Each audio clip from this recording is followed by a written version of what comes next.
शुरू करते हैं। आज का हमारा जो टॉपिक है वो है यूरिनरी ट्रैक इन्फेक्शन, या जैसे यूटीआईज भी कहते हैं। ठीक है, UTIs it means urinary track infection, यानी कि आपका जो यूरिनरी ट्रैक है जहाँ जो आपके किडनी से शुरू हो रहा है और जाके एंड हो रहा है यूरिथ्रा के ऊपर, तो इसके अंदर जितने भी इन्फेक्शन होंगे वो सारे सारे इस टॉपिक के अंदर आएंगे। ठीक है, यानी कि यूरिनरी ट्रैक इन्फेक्शन। और ये जो होते हैं मोस्टली जो है बैक्टीरिया कॉज करता है। ठीक है, मोस्टली जो है वो बैक्टीरिया कॉज करता है। ठीक है, मोस्टली जो है वो बैक्टीरिया कॉज करते हैं।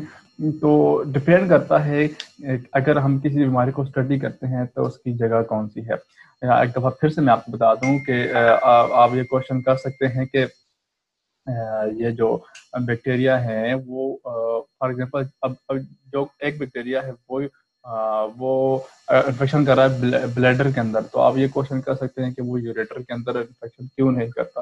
ठीक है, या फिर ये है कि वो किडनी के अंदर इन्फेक्शन क्यों नहीं कर रहा, वो सीधा जाके ब्लैडर के अंदर ये इन्फेक्शन क्यों काज कर रहा है। ठीक है, तो हर बैक्टीरिया को या कोई भी पैथोजन हो, ठीक है, जब आप पैरासाइटोलॉजी पढ़ेंगे तो उसके अंदर आप ये चीज पढ़ेंगे कि वो स्पेसिफिक टू द एनवायरमेंट होते हैं। यानी कि कुछ पैथोजन ऐसे होते हैं जो आपकी बॉडी की एक जगह के ऊपर जो है ग्रोथ करते हैं, दूसरी जगह के ऊपर जो है वो अपनी रिप्रोडक्शन करते हैं। ठीक है, और तीसरी जगह से वो निकल जाते हैं। ठीक है, तो ये चीजें उनकी लाइफ के लिए जरूरी होती हैं और वो जगह उनके लिए नेसेसरी होती है। फॉर एग्जाम्पल ऐसा होता है कि कभी कभार ऐसा होता है जो अपॉर्चुनिस्टिक पैथोजेंस होते हैं। ठीक है, अपॉर्चुनिस्टिक वो उसे कहते हैं जो जिनको सिर्फ मौका चाहिए होता है। तो अगर वो बैक्टीरिया वगैरह या कोई भी पैथोजन है ऐसी जगह चला जाए जहां से नहीं जाना चाहिए था। फॉर एग्जांपल अभी हम बात करेंगे, फॉर एग्जांपल हम बात करते हैं एंटेरोकोक्साई की। ठीक है, यहाँ पे जहाँ पे जो बैक्टीरिया का नाम लिखा हुआ है, फॉर एग्जांपल ये जो है आपके यूरिनरी ट्रैक इन्फेक्शन काज करता है आपकी बॉडी के अंदर। तो अगर ये आपके फेफड़ों के अंदर चला जाए, ठीक है, तो इसके लिए जीना फिर बहुत ज्यादा मुश्किल हो जाएगा और होता क्या है कि बदले में इसकी डेथ हो जाती है। ठीक है, तो इन हर बैक्टीरिया की या हर पैथोजन की अपनी एक स्पेसिफिक साइट होती है जहाँ पे ऐसे जो है स्पेसिफिक टेम्परेचर मिलता है, स्पेसिफिक काइंड ऑफ टिश्यूज मिलते हैं जिनके ऊपर ये अपना गुजारा करता है। तो डिपेंड करता है कि कौन सा बैक्टीरिया कौन सी जगह के ऊपर अफेक्ट कर रहा है, तो उस हिसाब से हम इनको नाम देते हैं। मोस्टली जो यूरेटर्स होती हैं आपकी आपकी बॉडी के अंदर, यूरेटर्स जो होती हैं उनके अंदर इन्फेक्शन कम होता है। या तो किडनी के अंदर होगा या ब्लैडर के अंदर होगा। ठीक है, या फिर यूरिथ्रा के अंदर होगा। ठीक है, क्वेश्चन ये है कि आपके यूरेटर के अंदर इन्फेक्शन वो क्यों नहीं होता। बहुत बहुत ज्यादा रेयर केसेस है कि आपके यूरेटर के अंदर केसेस हो। उसकी वजह ये है कि कुछ टाइम के लिए जो यूरिन है, ये ब्लड वगैरह जो कुछ भी है, वो किडनी के अंदर स्टोर रहता है। ठीक है, कुछ टाइम के लिए, यानी कि in the process of filtration ये जो है वो स्टोर कुछ टाइम के लिए रोकेगा जरूर।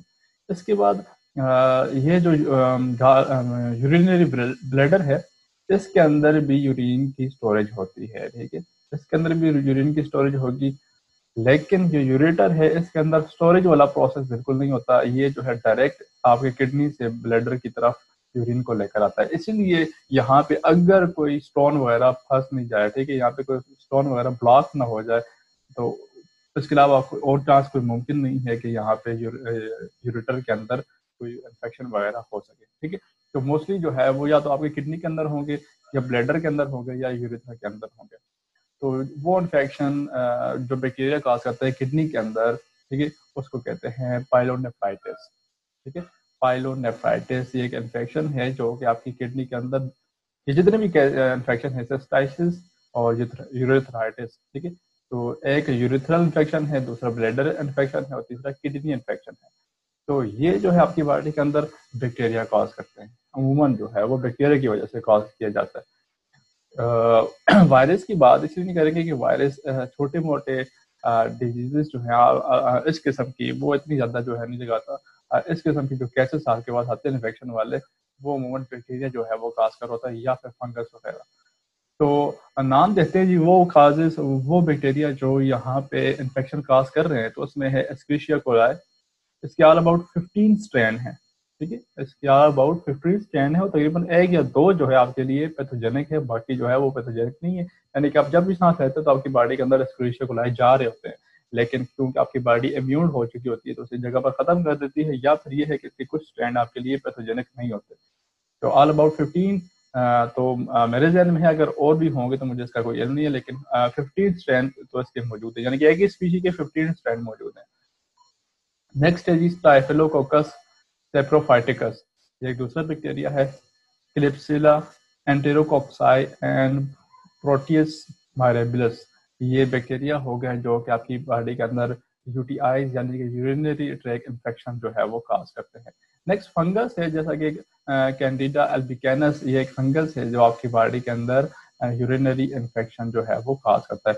एक यीस्ट है, ठीक है, एक यीस्ट है जो कि आपकी बॉडी के अंदर इन्फेक्शन कॉज करता है। ठीक है, तो ये तो थे आपके पास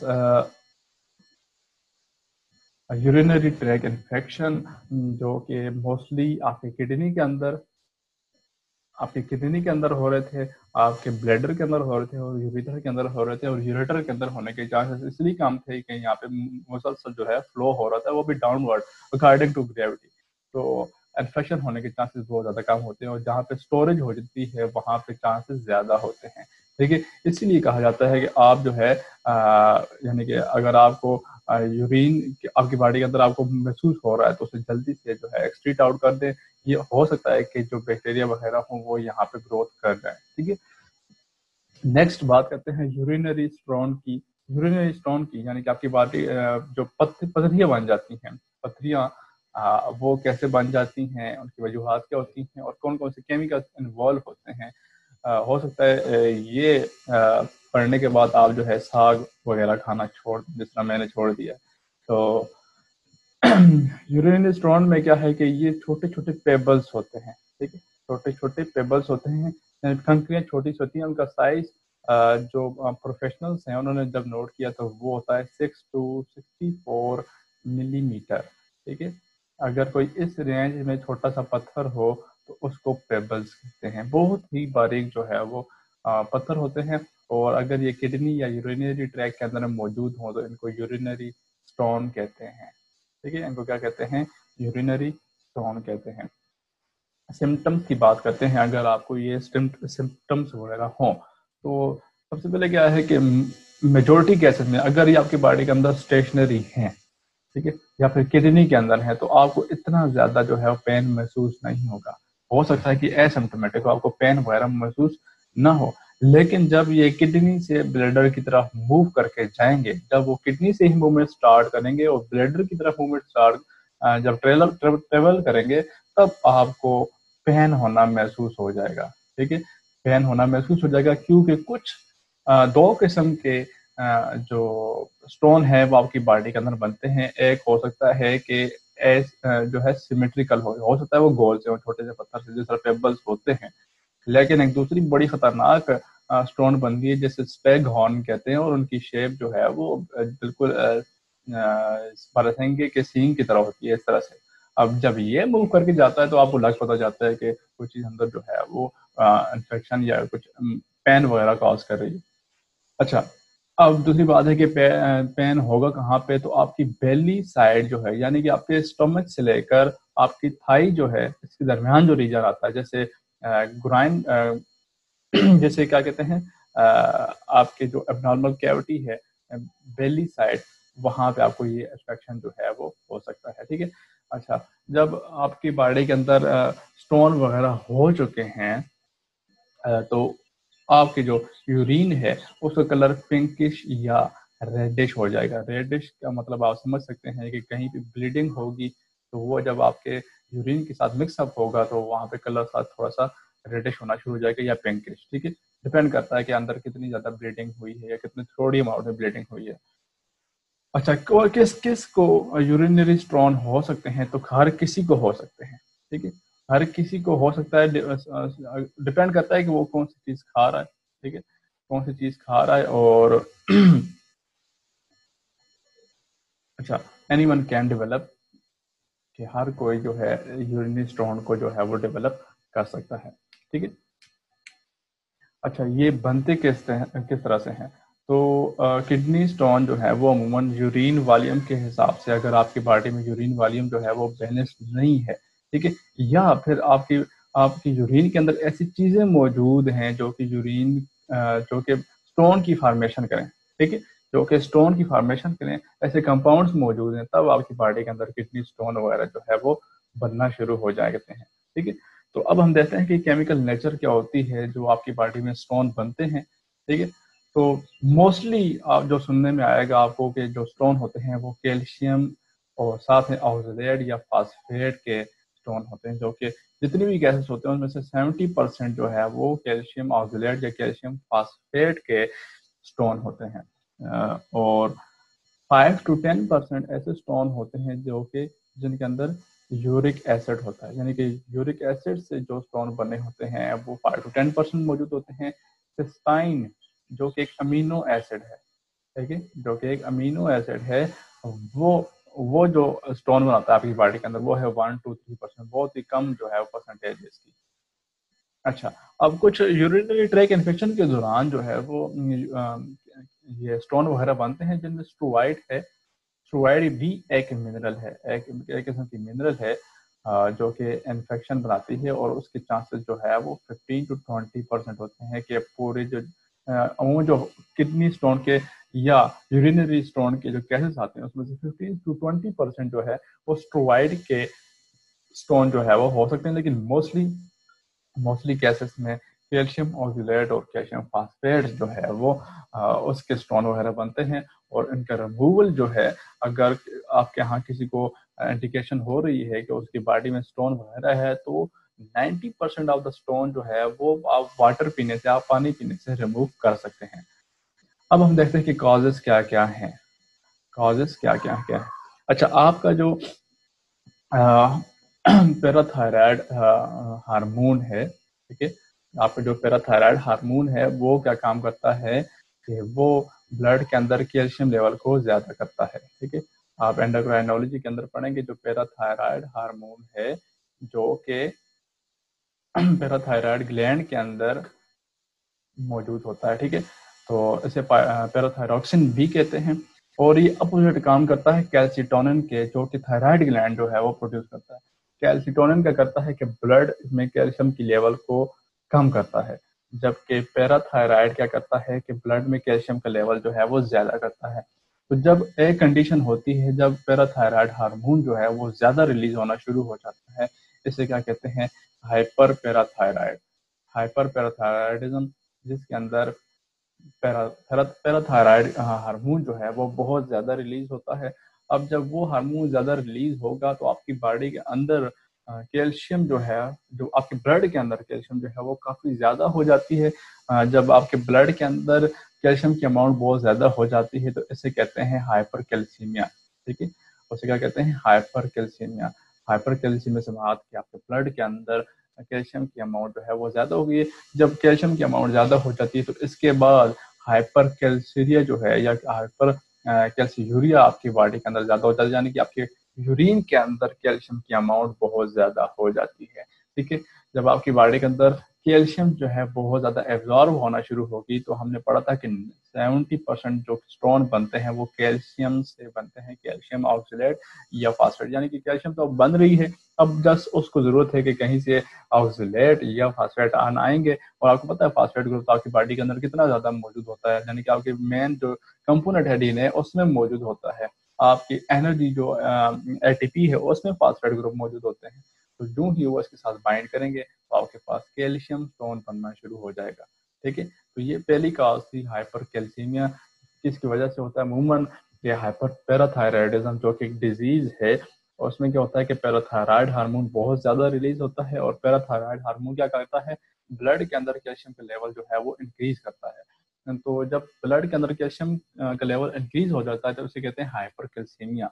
तो हाइपर कैल्सीमिया की वजह से हाइपर कैल्सीयूरिया हो जाएगा, यानी कि आपकी यूरिया के अंदर जो है कैल्शियम की अमाउंट जो है वो बढ़ जाएगी। जब आपके यूरिन के अंदर कैल्शियम की अमाउंट जो है बढ़ जाती है, तब उसकी एब्जॉर्प्शन जो है वो यूरिन के अंदर, यूरिन से ज्यादा होनी शुरू हो जाती है, तब आपकी बॉडी के अंदर कैल्शियम स्टोन जो है वो बनना शुरू हो जाते हैं। नेक्स्ट है हाइपर ऑक्सलूरिया, ठीक है, हाइपर ऑक्सलूरिया मीन ऑक्सलेट आयंस जो होंगे, ठीक है, अब उसका बढ़ जाना। हाइपर मैंने आपको पहले बताया था कि हाइपर का मतलब होता है ज्यादा होना, ठीक, हाइपर ऊपर या बढ़ना। जब आपके यूरिन के अंदर ऑक्सलेट का लेवल बढ़ जाता है, ऑक्सलेट आयन का, तब आपको हाइपर ऑक्सिलेरिया हो जाता है। यानी कि ये एक एक किस्म की कॉज समझ लें जो कि कैल्शियम स्टोन बनाने में अहम किरदार अदा करती है। और ये आप हासिल कहाँ से करते हैं? जब आप बहुत ज़्यादा जो है टोमेटो का यूज़ करना शुरू कर दें, या ऐसी सब्जियां जिनमें जो है पत्ते शामिल होते हैं, जिस तरह साग हो गया, ठीक है, तो वहाँ पे आप देखेंगे कि उनके अंदर आपको ऑक्सिलेट आयंस जो हैं वो ज़्यादा मिलेंगे। तो इसलिए कोशिश करें कि आप छिलके वाली चीज़ें जो होती हैं, फॉर एग्जाम्पल ये टमाटर वगैरह छिलके बगैर छिलके के खाएं। अगर खा भी रहे हैं तो, अगर खा भी रहे हैं तो बहुत ज़्यादा जो है इसको यूज़ ना करें, और ना ही जो है लीफी वेजिटेबल्स। अब देखें अगर हम एवोल्यूशन की बात करते हैं तो आपकी बॉडी जो है वो काफ़ी अरसा हो गया इससे कि वो पत्तों के ऊपर डिपेंड करती थी। यानी कि बहुत ज़्यादा टाइम, यानी कि आप उसको ह्यूमन नहीं कह सकते। जो ह्यूमन बीइंग्स हैं वो जो है घास वगैरह के ऊपर गुजारा नहीं कर सकते, क्योंकि उनकी बॉडी के अंदर सेलुलोज एंजाइम मौजूद नहीं है। अब उसने क्या है कि डायरेक्टली प्रोटीन लेना शुरू कर दी है मीट वगैरह से, बाकी और चीज़ों को जो है वो गोश्त वगैरह खा के उसने गुजारा करना शुरू कर दिया।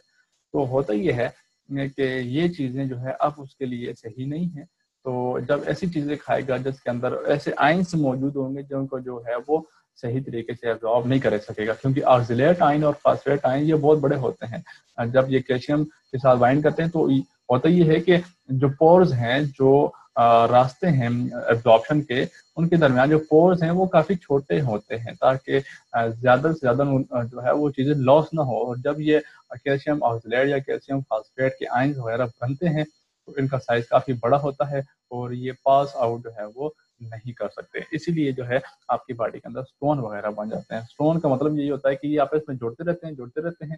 With the passage of time ये स्टोन जो है वो काफ़ी बड़ा हो जाता है। इतना बड़ा हो जाता है कि आपके किसी भी जो सुराख वगैरह है आपके एब्जॉर्प्शन प्लेस के ऊपर, वहाँ उसको क्रॉस नहीं कर सकता। तो बदले में क्या हो जाता है कि आपके यहाँ एक छोटा सा विजिबल किडनी स्टोन बन जाता है। नेक्स्ट है हाइपर यूरिसीमिया, कि आपकी बॉडी के अंदर यूरिक एसिड जो है वो ज़्यादा हो जाएगा, ठीक है। यूरिक एसिड जो है वो ज़्यादा होना शुरू होगा, तब क्या है कि आप में यूरिक एसिड स्टोन बनना शुरू हो जाएंगे, ठीक है। आर्थराइटिस एक डिजीज है जॉइंट्स की, ठीक है। आप जो है आपने पढ़ी होगी, क्योंकि आप जो है सेकेंड ईयर का तकरीबन सारा कोर्स पढ़ चुके हैं, तो वहाँ पे आपने स्पोर्ट एंड मूवमेंट वाले चैप्टर के अंदर जब जॉइंट्स की एक डिजीज पढ़ी थी जिसे आर्थराइटिस कहते थे, और उसको अमूमन गाउट भी कहते हैं। और ये एक जेनेटिक डिसऑर्डर है। जेनेटिक डिसऑर्डर से मीन कि ये आपके डीएनए के अंदर लिखी होती है, जिनके अंदर ये जीन्स प्रेजेंट होंगे उनको ये डिजीज होगी। और कभी कभार जो है ये डिजीज एक को होती है, चाहे उसके अंदर जीन मौजूद भी हो, कभी कभार एक के अंदर वो डिजीज मौजूद नहीं होती, ठीक है। वो डिपेंड करता है कि कौन सा जीन जो है डोमिनेट है, कौन सी डिजीज डोमिनेट केस में शो होती है, कौन सी डिजीज जो है रिसेसिव केस के अंदर जो है शो होती है। ये आप जो है जब हम जेनेटिक्स को पढ़ेंगे, यानी कि जब आप वो मेंटल लॉ पढ़ेंगे, उसके बाद आपको जाके ये चीज़ें थोड़ी सी क्लियर होंगी। ये लेकिन थोड़ा थोड़ा सा इनके अंदर कंफ्यूजन हमेशा रहती है कि जब डिजीज डोमिनेट होती है तो उसका क्या मतलब है, जब डिजीज रिसेसिव होती है तो उसका क्या मतलब होता है, और जब डिजीज हेट्रोजाइगस होती है तो उसका क्या मतलब होता है। यानी कि डिफरेंट कंडीशंस हैं। अगर डिजीज जेनेटिकली भी होती है तो उसके अंदर डिफरेंट कंडीशंस आती हैं। तो क्या है कि जब आपकी बॉडी के अंदर एथराइटिस होना शुरू हो जाता है, एथराइटिस से क्या मुराद है कि आपके जो जोड़ होते हैं, जो जॉइंट्स होते हैं, वहां पे यूरिक एसिड की फॉर्मेशन शुरू हो जाती है, यूरिक एसिड डिपॉजिट होना शुरू हो जाता है जॉइंट्स के अंदर। तो उसके बाद क्या होता है कि वहाँ आपके जो बॉडी है उसके अंदर यूरिक एसिड स्टोन बनना शुरू हो जाते हैं, और बदले में पथरियां बनना शुरू हो जाएंगे। या फिर क्या है कि आप जो है डायरेक्ट ऐसी चीजें यूज करते हैं जो कि मीट प्रोडक्ट से बनी हो, ठीक है। मीट प्रोडक्ट से बनी हो तो आप उसका इस्तेमाल करेंगे, उसके अंदर ऐसी प्रोटीन आपको मिलेगी जो कि यूरिक एसिड जो है वो बना सकती है। तो ये डिफरेंट काजेस थी यूरिनरी स्टोन की। आगे देखते हैं कि इनको ट्रीटमेंट किस तरह से की जाती है। ये थोड़ा सा मजे का टॉपिक है। इसके अंदर आपको मैं एक मजे की बात बताऊंगा, जहाँ पे आप पढ़ेंगे ओपन सर्जिकल इक्विपमेंट। तो इस यहाँ पे मैं आपको एक अजीब सा वाक्य भी सुनाऊंगा। ट्रीटमेंट ऑफ यूरिनरी स्टोन के यूरिनरी स्टोन को जो है वो इलाज किस तरह से करते हैं। तो 0.5 सेंटीमीटर की जो स्टोन होती है, 0.5 सेंटीमीटर की स्टोन, ये वन पास आउट हो जाती है, आपकी बॉडी में से खुद बहुत निकल जाती है। लेकिन जब 1 सेंटीमीटर से साइज बढ़ जाता है तब इनका निकलना जो है वो मुश्किल हो जाता है। इसीलिए आपकी बॉडी के अंदर 2 किस्म के ऑपरेशन वगैरह की जाते हैं, जिनको कहते हैं जॉइंट्स की बीमारी है, आर्थराइटिस जिसे कहते हैं। ठीक है, आर्थराइटिस की बीमारी है गाउड, जिसके अंदर आपके जॉइंट्स के अंदर ये यूरिक एसिड की डिपॉजिटिंग शुरू हो जाती है। ठीक है, किडनी में इसलिए पढ़ रहे हैं, किडनी में नहीं पढ़ रहे आप, वैसे स्टोन फॉर्मेशन के अंदर पढ़ रहे हैं। तो मैंने कहा है कि जब आपकी बॉडी के अंदर यूरिक एसिड स्टोन बनना शुरू हो जाते हैं, ये देखें किस टॉपिक के अंदर पढ़ रहे थे हम, जैसे हम पढ़ रहे थे हाइपर यूरिसीमिया के, जब आपकी बॉडी के अंदर यूरिक एसिड की फॉर्मेशन ज्यादा हो जाती है। तो आर्थराइटिक एक केस है जिसके अंदर आपकी बॉडी में स्टोन, आपकी जॉइंट के अंदर जो है यूरिक एसिड ज्यादा बनना शुरू हो जाता है, ज्यादा डिपॉजिट होना शुरू हो जाता है। बदले में क्या है कि वो यूरिक एसिड स्टोन की फॉर्मेशन कर सकता है। ठीक है, यूरिक एसिड की फॉर्मेशन जो है वो कर सकता है उसके, और उसकी परसेंटेज हमने कितनी पढ़ी थी, 5 to 10% जो है यूरिक एसिड स्टोन होता है, यानी कि बहुत ही कम परसेंटेज है कि इसकी वजह से आपको जो है स्टोन हो सके। ठीक है, तो ये एक कंडीशन पढ़ रहे हैं जिसके अंदर ये हो, यानी कि हम ये कह सकते हैं कि गाउट की डिजीज के अंदर यूरिक एसिड जो कि जॉइंट्स के अंदर डिपॉजिट हो रहा है, उसकी वजह से आपकी बॉडी में यूरिक एसिड स्टोन बन सकते हैं। ठीक है, तो ये सारे के सारा हम जो है वो यूरिनरी स्टोन के अंदर पढ़े, ना कि किडनी स्टोन के अंदर स्पेसिफिक पढ़ रहे हैं। अच्छा, तो हम बात कर रहे थे कि 2 किस्म के ट्रीटमेंट की जाती है। एक है परक्यूटेनस नेफ्रोलिथोट्रिप्सी, ठीक है, जैसे PCNL भी कहते हैं, और एक है extra corporeal shock wave lithotripsy, जैसे ESWL भी कहते हैं। सबसे पहले हम देखेंगे extra corporeal shock wave lithotripsy क्या होता है। तो इसमें क्या है कि एक इंस्ट्रूमेंट की मदद से जिस एरिया के अंदर स्टोन मौजूद है उसके ऊपर साउंड वेव जो है वो पास आउट की जाती है, हैवी साउंड वेव। तो उसके बदले में क्या होता है कि फॉर एग्जांपल ये आपके पास स्टोन है, तो यहाँ पे जो है साउंड वेव आ रही है और वो इसके साथ टकराएंगी, स्पेसिफिक फ्रिक्वेंसी की छोड़ी जाती है, और जब ये इसके साथ टकराती हैं तो उसके मालिक्यूल्स के दरमियान, यानी कि कैल्शियम फास्फेट, कैल्शियम ऑक्सलेट या यूरिक एसिड जो भी है या स्ट्रोवाइड है, उसमें क्या होता है कि उसके मालिक्यूल तेजी के साथ वाइब्रेट करना शुरू करते हैं। जब इतनी तेजी के साथ वाइब्रेशन करते हैं और कम टाइम में जब ज्यादा वाइब्रेशन होती है तो वो चीज फट जाती है। ठीक है, यानी कि आप शीशे के ऊपर हाथ रखें और उसे बहुत कम टाइम में बहुत ज्यादा स्पीड के साथ उसे वाइब्रेट करवाएं, तो एक टाइम ऐसा आएगा कि वो शीशा जो है वो टूट जाएगा। तो ये है कि इसी तरह साउंड वेव जो है वो भी इसी तरह काम करते हैं कि एक स्पेसिफिक फ्रिक्वेंसी जो है जब वो टकराती है स्टोन के साथ, तो वो जो है टूटना शुरू कर देता है। इसके एग्जांपल इस तरह से है कि कुछ मौसीकी के आलात जो हैं या जो इंस्ट्रूमेंटल लोग होते हैं वो अक्सर ऐसा करते हैं कि एक स्पेसिफिक फ्रिक्वेंसी के साथ एक साउंड बजाते हैं और सामने शीशे का ग्लास तोड़ देते हैं। तो उसका मतलब क्या होता है कि वो जो शीशे की जो रेजोनेंस होती है वो साउंड की रेजोनेंस के साथ मैच हो जाती है। जब वो मैच हो जाती है तो वो शीशा जो है वो टूट जाता है। बिल्कुल एग्जैक्टली यही मैकेनिज्म जो है वो साउंड वेव लिथोट्रिप्सी के अंदर भी कर रहे होते हैं। नेक्स्ट है परक्यूटेनस नेफ्रोलिथोट्रिप्सी। इसके अंदर क्या है कि आपकी बैक में से डायरेक्ट एक ट्यूब इंसर्ट की जाती है आपकी किडनी के अंदर या उस पॉइंट पे जहाँ पे ये स्टोन वगैरह मौजूद है। ठीक है, जिस तरह इंजेक्शन होता है बिल्कुल इस तरह की डायरेक्ट ट्यूब आपकी बॉडी के अंदर इंसर्ट की जाती है उस पॉइंट के ऊपर जहाँ पे क्या है स्टोन वगैरह मौजूद है। अब क्या किया जाता है कि अगर मैं आपको यहाँ आपके सामने यहाँ पे एक सिरिंज से ड्रॉ करूँ, बिल्कुल देखिए उसी तरह होती है जिस तरह आपके इंजेक्शन की सिरिंज होती है इस तरह से। और कभी कभार जो है यहाँ पे कुछ इंस्ट्रूमेंट ऐड भी किए जाते हैं जो कि उसको तोड़ देंगे, फिर उसके बाद वो स्टोन जो है वो टूट जाएगा, या फिर इसी के साथ क्रश करके इसको यहाँ से सक कर लेते हैं, यानी कि उस पथरी जो है वो स्टोन जो है उसको इस ट्यूब के जरिए बाहर निकाल दिया जाता है। अक्सर यहाँ पे जो है कैमरास वगैरह भी इंसर्ट किए जाते हैं और यहाँ पे जो है ऐसी चीजें भी ऐड की जाती है जिसकी वजह से इसको छोटे हिस्सों में तब्दील किया जा सके। अब बात करते हैं ओपन सर्जिकल इक्विपमेंट की। जब आपके पास स्टैग हॉर्न स्टोन आते हैं जिनकी शेप जो है वो इस तरह से होती है, अमूमन कुछ स्टोन जो है वो अक्सर ऐसे बन जाते हैं जो कि स्टैग हॉर्न यानी कि बारहसिंगा के सींगों की तरह होते हैं। अब उनका रिमूवल जो है वो इस तरह से मुश्किल हो जाता है, तब आपको ओपन सर्जिकल ऑपरेशन जो है वो करना पड़ता है, यानी कि डायरेक्ट आपको जो है काट के वहां से एक उस स्टोन को निकाल दिया जाता है। अब ये बहुत पुराना तरीका है, बहुत ही पुराना तरीका है कि जब आपको काट दिया जाता था। यानी कि मैं बात कर रहा हूँ ऑल अबाउट जब आपको इजाजत नहीं होती थी कि जिंदा इंसानों को जो है वो काट सकें, यानी कि जहाँ पे लोग जो है वो अपेंडिक्स से मर जाया करते थे, क्योंकि उनको नहीं पता होता था कि इसकी डिजीज का इलाज क्या है। और जिंदा इंसानों को काटना जो था वो यानी कि ऑपरेशन के लिए इस एरिया के हाथों पर आपकी चेस्ट कैविटी से लेकर एब्डोमिनल कैविटी के अंदर जो है काटना बिल्कुल भी अलाउ नहीं था, और ना ही जो है उनकी डेड बॉडीज को। तो क्योंकि जो जिंदा होते थे वो क्योंकि आपके पास बेहोश करने की कोई ऐसी दवाई नहीं होती थी, और कौन अलाउ करेगा कि उसकी इस पोर्शन को काट दिया जाए जब उनके पास स्ट्रेचिंग की सही टेक्नोलॉजी मौजूद न होती थी। तो वो क्या करते थे, मैं बात कर रहा हूँ ओपन सर्जिकल इक्विपमेंट की, कि जब आपके पास स्टैग हॉर्न आते हैं कि स्टोन, स्टैग हॉर्न क्या होते हैं कि वो उनकी शेप जो है पथरी की वो इस तरह से होती है, स्टोन की शेप इस तरह से होती है। इनको अब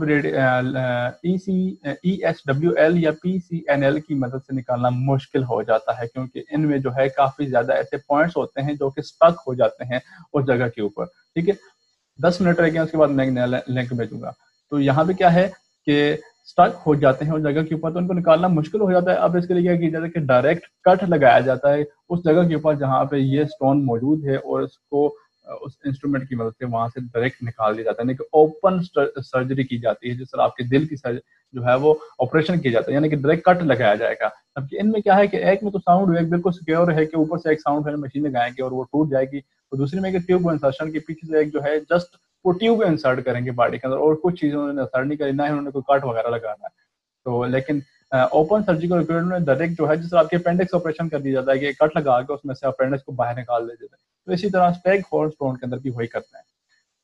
अच्छा, तो मैं बात कर रहा था कि आपके पुराने तौर की तो ऐसा होता था कि फॉर एग्जांपल आप किसी बंदे को कोड़ हो गया है पाँव के ऊपर या पाँव के अंगूठे के ऊपर जो है, उसे क्या हो गया है, कोड़ हो गया है, तो जब उसे तबीब के पास लेकर जाते थे उस टाइम पे जो माहिर डॉक्टर होता था, तो अमूमन क्रिश्चियन होते थे, मैं इस्लाम से पहले की बात कर रहा हूँ। तो वो क्या करते थे कि एक उसका एक किस्म की जगह होती थी स्पेसिफिक, वहां पे उसको लेके जाते थे।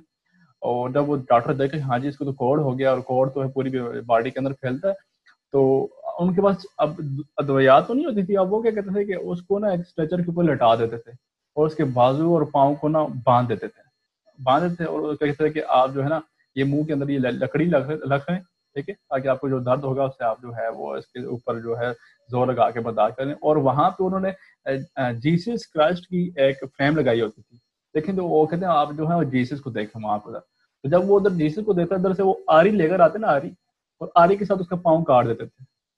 और जब पाँव काट देते थे तो उसके बाद वो गरम गरम लोहा जो कि रेड ग्लो कर रहा था तो उसके ऊपर लगाते थे, और वो लगाने के बाद उसके ऊपर से शराब डाल देते थे, यानी कि फिर उसके बाद उसको बांध देते थे कि आपका इलाज जो है वो कंप्लीट हुआ। यानी कि इस किस्म का पुरसकून इलाज होता था, कि यानी कि वो बंदा कोर्ट से मरे न मरे उस इलाज से जरूर मर जाएगा। यानी कि पहले उसको आरी से काटते थे, यानी कि अंदाजा लगाएं कि एक आरी के साथ आपका पूरा का पूरा पैर काट दिया जाए, फिर उसके ऊपर एक गरम गरम लोहा लगा देते थे ताकि ब्लीडिंग रुक जाए, फिर उसके ऊपर जो है अल्कोहल डाल देते, शराब डाल देते ताकि जो पैथोजेंस वगैरह हैं वो मर जाए। तो इस किस्म के इलाज आपके माजी में होते रहे, और आपने जो है टेक्निकली तरक्की की है, और आपके इलाज आप ही बहुत आरामदेह हो गए हैं। लेकिन ये है कि शुरू ज़माने में इस तरह के ऑपरेशन हुआ करते थे। नेक्स्ट बात करते हैं हम रीनल फेलियर की, या रीनल किडनी फेलियर की, कि आपका किडनी जो है वो काम करना छोड़ देगा, जो उसका नॉर्मल फंक्शन है, यानी कि जो वो कुछ चीज़ों की सिलेक्टिव रीअब्जॉर्प्शन कर रहा होता है, अब वो काम करना छोड़ देगा। ठीक है, रीनल फेलियर के अंदर या किडनी फेलियर के अंदर normal functioning of kidney is gradually decrease, कुछ टाइम गुजरता है। अब वो डिपेंड करता है कि एक्यूट किडनी फेलियर है या क्रोनिक किडनी फेलियर है, तो ये डिपेंड करता है कि कितना टाइम के बाद आपको ये फेलियर होता है। तो अगर जल्दी हो रहा है तो वो एक्यूट होगा, अगर वो बहुत ज़्यादा टाइम लेकर आपकी बॉडी के अंदर हो रहा है तो वो क्रोनिक होता है। ठीक है, तो दो फॉर्म है फेलियर की, एक है एक्यूट किडनी फेलियर और दूसरा है क्रोनिक किडनी फेलियर। और किडनी फेलियर में नाम से जाहिर है कि ये इसका जो नॉर्मल फंक्शन है वो सही तरीके से परफॉर्म नहीं होगा। ठीक है, तो सबसे पहले है एक्यूट किडनी फेलियर। के एक्यूट किडनी फेलियर के अंदर क्या होता है? तो होता ये है कि अचानक से, अब यहाँ पे ग्रेजुअल की बात नहीं कर रहे, अचानक से आपका जो किडनी है वो वेस्ट मटेरियल को फिल्टर नहीं कर सकता। कोई भी प्रॉब्लम हो सकती है, ठीक है। होता ही क्या है कि आपका जो किडनी है वो क्या करता है कि अचानक से जो वेस्ट है उनको फिल्टर करने से कासिर हो जाता है, उनको फिल्टर नहीं कर सकता। अब ये केस कितनी जल्दी होता है? कुछ घंटों से कुछ दिनों के अंदर अंदर आपको ये जो है फेलियर उसका सामना होना शुरू हो जाएगा, ठीक है। यानी कि कुछ घंटों से लेकर कुछ दिनों के अंदर। अब ये बात डिफरेंशिएट करेगी इसको क्रोनिक किडनी फेलियर से, ठीक है। तो उसको ध्यान के अंदर रखना है कि develop rapidly in few hours to few days. अच्छा, किन लोगों को हो सकता है? कि वो लोग जो हॉस्पिटल के अंदर पहले से मौजूद हैं, या फिर क्रिटिकली इल हैं, बहुत ज्यादा जो है बीमार हैं। खासतौर पर वो लोग जो आईसीयू वार्ड में पड़े होते हैं, इंटेंसिव केयर यूनिट में पड़े होते हैं, उनको चांसेस होते हैं कि वो एक्यूट किडनी फेलियर जो है वो हो सके। अब क्यों हो सके? फॉर एग्जांपल हम बात करेंगे जो लोग इंटेंसिव केयर यूनिट में पड़े होते हैं, आईसीयू वार्ड वगैरह में, जिनको बहुत ज्यादा जो है अलहदा रखा जाता है, तो उनमें क्या है कि फॉर एग्जाम्पल किसी बंदे का एक्सीडेंट हो गया है और बहुत जो है जानलेवा एक्सीडेंट हो गया है, तो उसके अंदर क्या होगा कि ब्लड क्लॉटिंग जो है वो हो जाएगी, ठीक है। ब्लड क्लॉटिंग हो जाएगी, जाहिर सी बात है, उसको एक्सीडेंट हुआ है, कहीं पर उसे चोटें लगी हैं, तो उसके अंदर ब्लड क्लॉटिंग डेफिनेटली होगी। अब वो ब्लड क्लॉट्स जो है वो मूव करके ब्लड के अंदर जब मूव करके जाते हैं और जाते हैं किडनी के अंदर, किडनी के अंदर जाके वो हो जाते हैं स्टक। जब स्टक हो जाते हैं तो तब जो है किडनी का ये फेलियर सिस्टम जो है एनेबल हो जाता है, कि यानी कि वो जो फिल्टरिंग प्रोसेस था वो काम करना जो है वो छोड़ देगा, क्योंकि अब जो है ऊपर से ब्लॉकिंग आ गई है। ब्लॉकिंग आएगी तो कुछ मटेरियल पैसे अंदर जाएगा नहीं, जब अंदर नहीं जाएगा तो वहां पे आप जो है फिल्ट्रेशन के प्रोसेस से रुक जाते हैं, ठीक है। या फिर ये है कि कुछ लोगों के अंदर कुछ चीजें हाथ से बढ़ जाती हैं, ठीक है। फॉर एग्जाम्पल मैं अगर बात कर रहा हूँ कोलेस्ट्रॉल की, कोलेस्ट्रॉल की हम बात इसलिए कर रहे हैं क्योंकि ये हमारे यहाँ कोलेस्ट्रॉल का लेवल बहुत ज्यादा होता है लोगों का, और लोग इसकी केयर बिल्कुल नहीं करते। हालांकि हार्ट अटैक का सबसे बड़ा रिस्क जो है वो कोलेस्ट्रॉल की वजह से होता है। कोलेस्ट्रॉल की वजह से किस तरह से होगा कि यह जो है आपकी ब्लड वेसल्स को जो है वो हार्ड कर देता है, यानी कि वो पंपिंग के लिए सही तरीके से काम नहीं करती। अब वो जो कोरोनरी आर्टरीज हैं जो आपके दिल को क्या क्या क्या लेके जा रही हैं, ब्लड लेके जा रही है। दो किस्म की ऐसी आर्टरीज हैं जिनके बारे में हम बहुत ज्यादा कम पढ़ते हैं, ठीक है। एक है कोरोनरी आर्टरी और दूसरी है कैरोटिड आर्टरी। कोई इन दोनों में फर्क बता सकता है मुझे? सही है, सलार ने भी सही जवाब दिया। अच्छा, तो जो कोरोनरी आर्टरी होती है वो बेसिकली हार्ट को ब्लड लेके जाती है, लेकिन पंपिंग के लिए नहीं लेके जाती, ठीक है। ये डिफरेंस याद रखना है कि हार्ट को ब्लड तो लेकर जाती है लेकिन पंपिंग के लिए नहीं लेके जाती। वो हार्ट को ब्लड इसलिए लेके जाती है कि वो हार्ट को क्या करे, एनर्जी सप्लाई करे, जैसे आपके बाकी टिश्यूज को जो है वो एनर्जी सप्लाई होती है। तो मैं बात कर रहा था कोरोनरी की। तो कोरोनरी आर्टरीज वो आर्टरीज होती हैं जो ब्लड लेके जाती हैं दिल में, लेकिन पंपिंग के लिए नहीं, बल्कि उनको एनर्जी या ऑक्सीजन सप्लाई करने के लिए, ऑक्सीजन सप्लाई करने के लिए, ताकि जो दिल के मसल्स हैं वो अपना फंक्शन वाला काम जो है वो सही तरीके से कर सकें। इसी तरह कैरोटिड आर्टरी का भी वही फंक्शन होता है जो कि ब्रेन को लेकर जाती है, ठीक है। अच्छा, तो मैं बात कर रहा था कोलेस्ट्रॉल की। तो कोलेस्ट्रॉल लेवल ज्यादा हो जाना या ब्लड क्लॉट्स जो है इनकी वजह से जो है क्या हो जाएगा कि जो आपका किडनी है वो सही तरीके से फंक्शन परफॉर्म नहीं करेगा। और कभी कभार ऐसा होता है कि वो फेटल हो जाता है, कि जानलेवा साबित भी हो सकता है, और उनको जो है इंटेंसिव केयर के अंदर रखा जाएगा, ठीक है। इंटेंसिव केयर के अंदर रखा जाएगा क्योंकि आपका जो किडनी है वो सही तरीके से फिल्ट्रेशन नहीं करेगा, तो पॉइजन लाइक मटेरियल की डिपॉजिटिंग होना शुरू हो जाएगी। ठीक है, जब ऐसी चीजें जो आपकी बॉडी से निकल जानी चाहिए, जब आपकी बॉडी के अंदर स्टोर होती हैं, then it will be very painful, और हो सकता है कि कैन बी फेटल। ठीक है, रिवर्सिबल भी है अगर अगले बंदे की सेहत जो है अच्छी है, अगर वो जो है स्मोकिंग वगैरह करके अपना इम्यून सिस्टम डाउन नहीं कर रहा, या फिर ये है कि वो हेल्थी है लेकिन अचानक किसी हादसाती तौर पर एक्सीडेंटली जो है एक्यूट किडनी फेलियर हो गया, तो वो रिवर्सिबल हो सकता है। लेकिन एक ऐसा बंदा जिसका इम्यून सिस्टम पहले से ही जो है मरा हुआ है, या फिर ये है कि उसकी जहनी सोच जो है वो उसको जो है अमूमन स्ट्रेस के अंदर रखती है, उसकी बॉडी की हालत ऐसी है कि वो जुकाम को भी सही तरीके से कंट्रोल नहीं कर सकता, तब जो है उसके लिए रिवर्सिबल होना मुश्किल हो जाता है और वो एक्यूट जो है वो क्रोनिक के अंदर तब्दील हो जाता है। तो हमने दो काजेज पढ़नी है इसकी, एक तो ब्लड क्लॉट्स हैं, दूसरा है कोलेस्ट्रॉल है, ठीक है। नेक्स्ट है कीमोथेरापी ड्रग्स। 1 मिनट से कम रह गया है, मीटिंग किसी वक्त भी खत्म हो सकती है, ठीक है। कीमोथेरापी ड्रग्स, एंटीबायोटिक और टॉक्सिन, अल्कोहल। अच्छा, तो मैं बात कर रहा था कि अमूमन मैंने पहले भी आपसे बात करी थी कि जो यूरोपियन कंट्रीज होते हैं वहाँ पे उनकी कोशिश होती है कि वो, डॉक्टर्स की कोशिश होती है कि वो जो उनके पेशेंट आते हैं उनको कम से कम दवाइयाँ दी जाए, यानी कि वहाँ पे जो मेडिसिन दी जाती हैं उनको रेयर केसेस में दिया जाता है, यानी कि बहुत ही ज़्यादा ज़रूरत है तभी जो है उनको दी जाती है। यानी कि जिन लोगों को पता नहीं होता तो वो जो है वो ज़्यादा मेडिसिन ले सकते हैं, लेकिन क्या है कि उनके जो अपने लोग भी होते हैं वो, उनकी कोशिश होती है कि वो सर दर्द के अंदर वो जो है पेनाडोल टेबलेट लाइक जो है वो मटेरियल ना लें।